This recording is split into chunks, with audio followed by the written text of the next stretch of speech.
Honorable Sununu, we'll do what we can with the little time that we've got. First of all, good morning and thank you for joining us today. Now, having bowing, good morning, the Speaker, Mr. Chamberlain. Yeah, the Speaker referring that bill to a public hearing, isn't this an indication for those who are supporting the bill outright that, okay, wait a minute, we might have missed the point here concerning some of the provisions of that bill?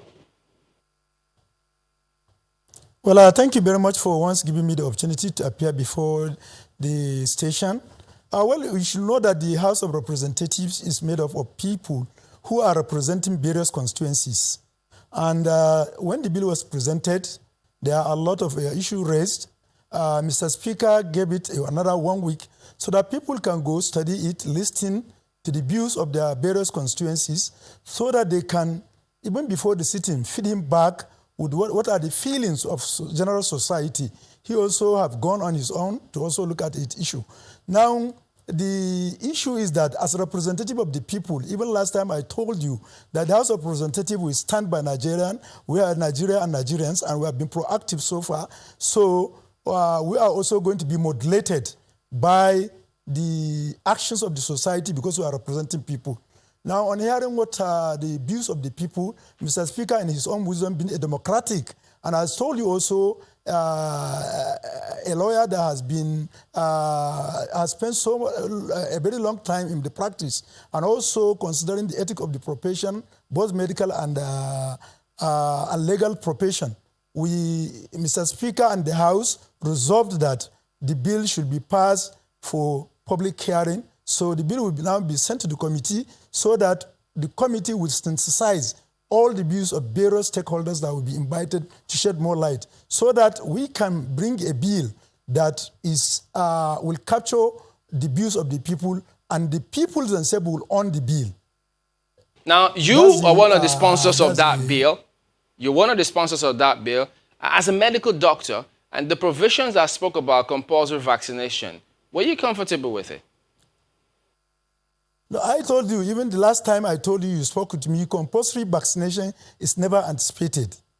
Even in the bill, the people gave it impression. But I don't want to go to close by close reading because that will be given to the committee, to the general public to come and air their view. But if you understand, there is nowhere the word shall was used.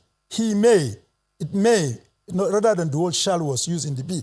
But I told you that the close by close reading will be left to the general public. Let them look at the bill with a free mind so that they can come up with a proposition. But nevertheless, we must know that even yesterday we have the major stakeholders in combating COVID-19 in the House of Representatives.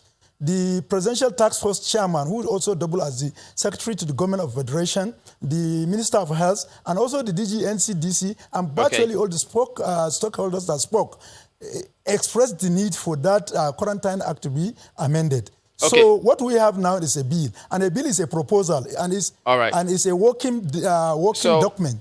Tell us about this. We are now going to give ample time for people to come. Pardon me, Father. Now that it's been referred for public hearing, how is that going to happen?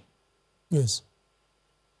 The public hearing will first of all start by sending notices to virtually all the major stakeholders, and it's going to be open to general public who request for memorandum, and then after receiving the memorandum, a date will be set for physical appearance so that people will come and defend their submission to the committee.